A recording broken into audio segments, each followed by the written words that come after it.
Hello, YouTubers. It's Barbie J here. Welcome to my channel, June BLC.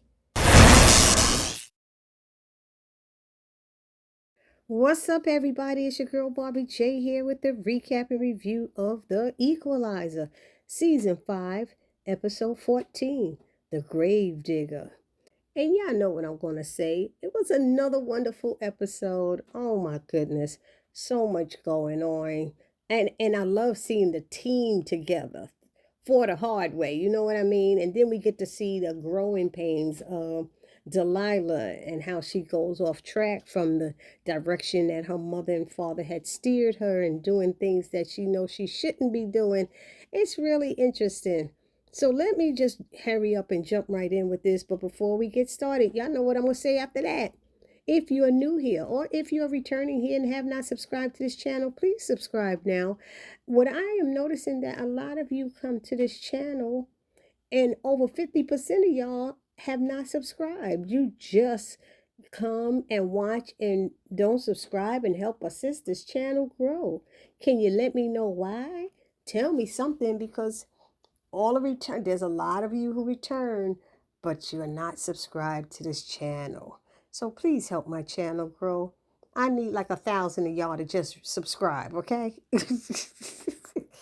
Anyway, before we get started, like I said, if you're new here, if you're returning and haven't subscribed, please take a moment right now. Hit the subscribe button and hit the notification bell and select all. It'll let you know every time I upload any new content to this channel.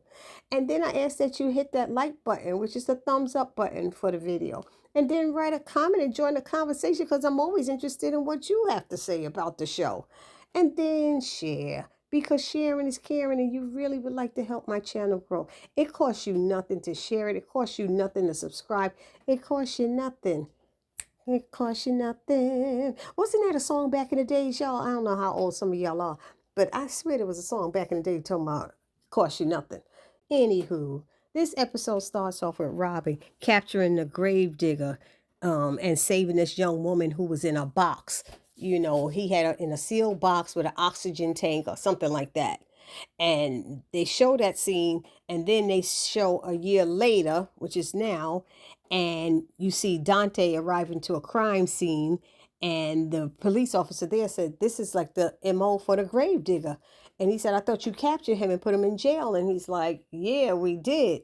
So he said, "Well, pick him up." He called somebody over, this guy over, to pick the body up, because he said the gravedigger used to have a 5-star like tattoo on the victim's body. And sure enough, there was that tattoo, and the expression on his face was one of disgust. He cannot believe that a year later somebody is doing a copycat of the same crime, which means they're going to be killing more women. So then the scene switches over to that kitchen at Robin's house. Y'all know how they do.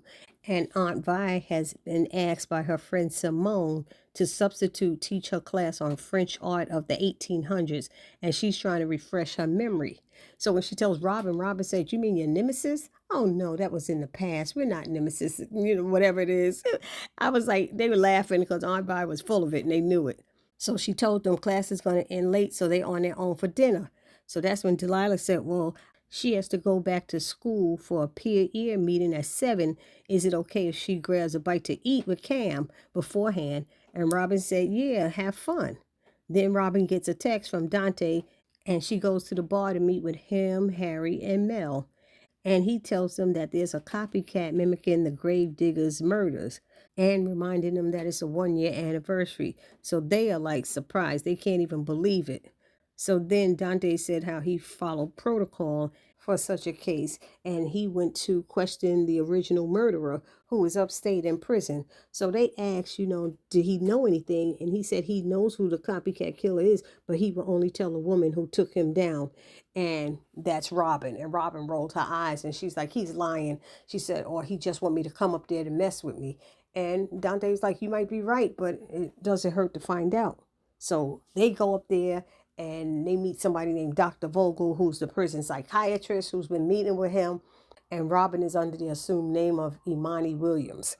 I don't know why they're not telling her real name. I don't get it. But anyway, Dr. Vogel is trying so hard to be involved in everything. He's like, I'll go in there and start the conversation. She said, no, I got this. Then Dr. Vogel said, I'll go run the CTV. And Dante said, no, I got that. And he said, by the way, DA Rod said to thank you for all of your help you gave us with this case. And he's like, oh, okay. So they dismiss him.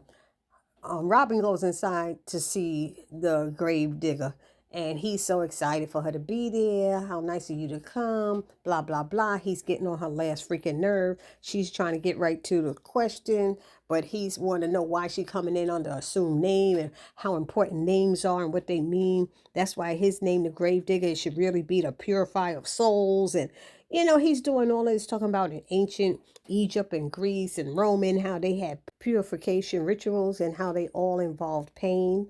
And he said they're not going to catch the copycat killer because he's his acolyte. And I was trying to understand what an acolyte is, and I asked Google, I asked Alexa, they couldn't even define it. They kept telling me alkaline when I kept saying alkalite. Anywho, he tells Robin that more women will die, but this time she's powerless. And Robin just looked at him and rolled her eyes. So she went back in that room with Dante, and then Mel came, and they had Harry on the phone, and they were trying to figure out who his acolyte is. They are figuring that some way he's talking to somebody on the outside, even though the psychiatrist said that hasn't had any visitors, doesn't even open his mail or anything like that. So they're like, maybe a correction officer is smuggling stuff all in, and then they thought it might be the psychiatrist, thinking he's doing something, but he said he's only writing a book and stuff. And Harry looked into that and saw that's what he was doing. He said, and he's a horrible writer. Harry said. It was so funny. So they're trying to figure out who it is. Now we see Delilah and Cam walking down the street. She's supposed to be heading towards school, but then they see Cam's friend, the one who's taking care of his little sisters, and he pulled out that gun on them that time. Anyway, he's saying hi to them.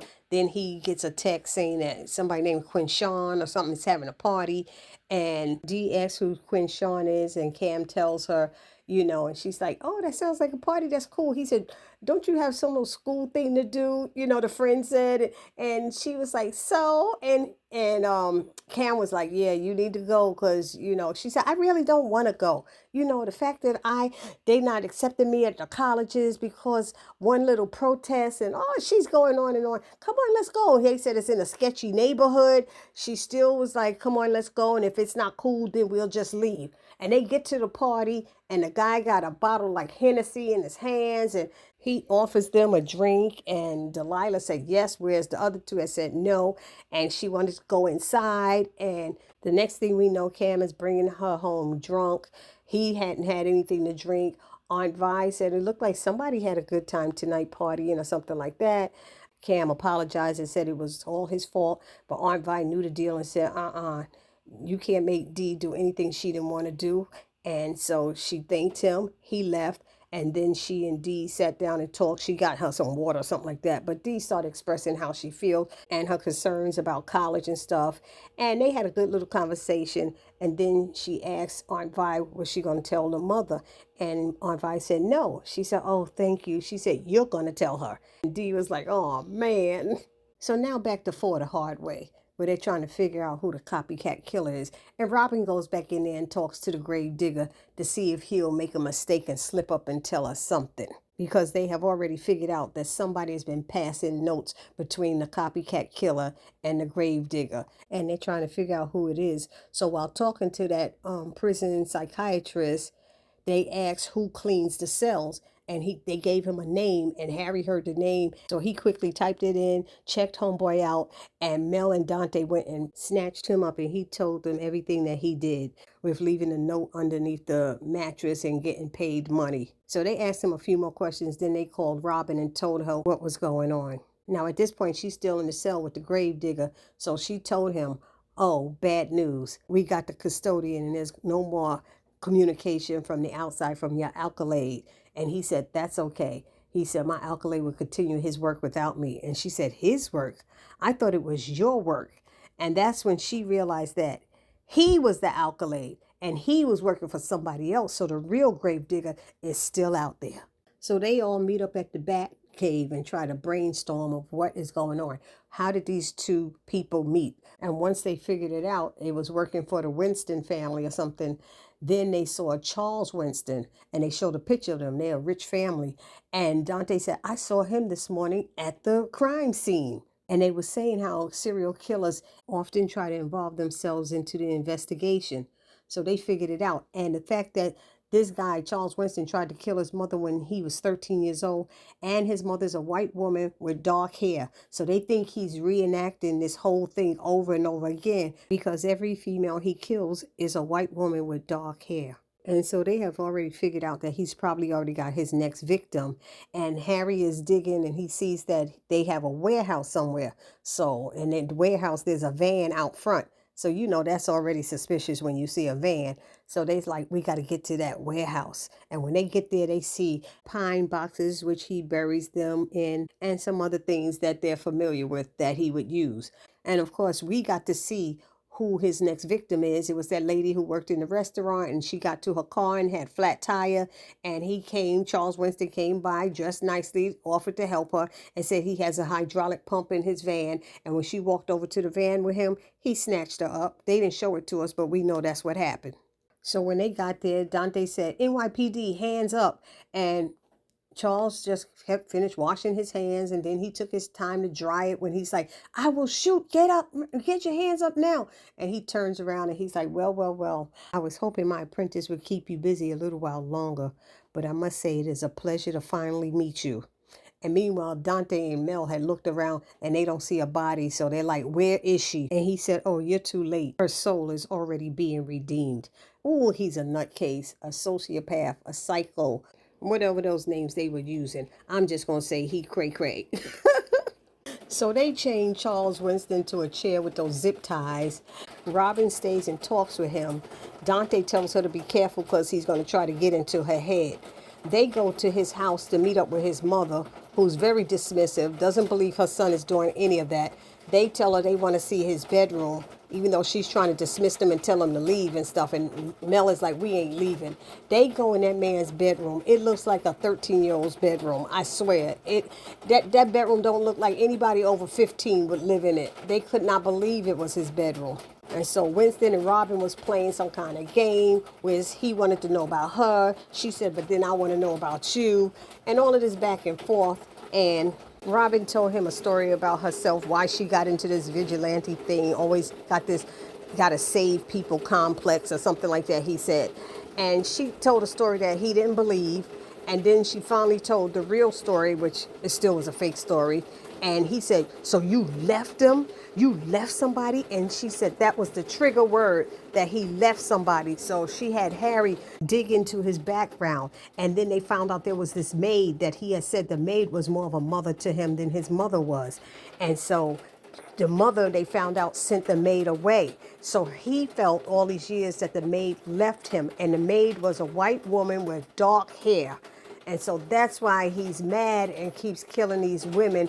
And he's probably replaying what he feels the maid left him. And he's getting back at her, but it wasn't her fault. So while Dante and Mel are in his bedroom, they see some kind of light and it flashes up onto the ceiling. They tell the mother to turn off the lights and you can see the constellations up on the ceiling. So he likes the stars and everything like that. And so Robin figures out that maybe it's a park where he likes to go and see the stars. And Harry checks on stargazing locations in the spots where the Gravedigger had buried his body, and they match. All of those spots where they found women's bodies were great places to gaze at the star. So Harry said, based on the timeline of the latest victim and the distance from the warehouse, there's only one place that could be close by where he could have left the body. And he sent Mel and Dante the address, and they rushed over there, saw a place where somebody had buried something. They started digging, and they opened the box and find a girl in there, and she was still alive. And Harry also said that 5-star Brandon tattoo that he leaves on the body is sometimes a symbol for astronomy, which the police never made the connection. So Mel tells Robin that the girl is alive. They found her alive, and she's still sitting there with Charles, and she goes, checkmate. And he's pissed. You know, you can see the expression on his face. And so now this week's episode had a different type of ending, whereas it ended with the Gravedigger being arrested by NYPD. He's saying something to Robin about deepest memories. Once they're dug up, you can't forget them, and all this stuff he was saying. And then they pulled him away, and Dante came over and asked, what was that all about? And she said, just a story I made up to get him to talk. He said, well, it must have been a good story. And she said, I beat him at his own game. He won't be hurting any more women. So Dante said, good. And he walked out the door, and Robin was standing there thinking. And I think maybe the story she did tell was the truth. Now that I'm thinking about it, it might have been the truth. I don't know, but I'm sure it might come up in another episode, either in this season or next season. So y'all put it down in the comment section what y'all thought about this episode. Like I said, I know it was a good episode. I enjoyed it. And I wish they would show how Robin reacted when Delilah tells her that she was drinking and out partying instead of going to that peer-to-peer group thing that she was supposed to do at the school. So I will see you all in the next video. Please do not forget to subscribe, like, comment, and share. Subscribe, like, comment, and share. Remember, y'all, some of y'all are coming back, repeat, and have not subscribed. Please help my channel grow and subscribe. Thank you, and I will see you all in the next one. Peace.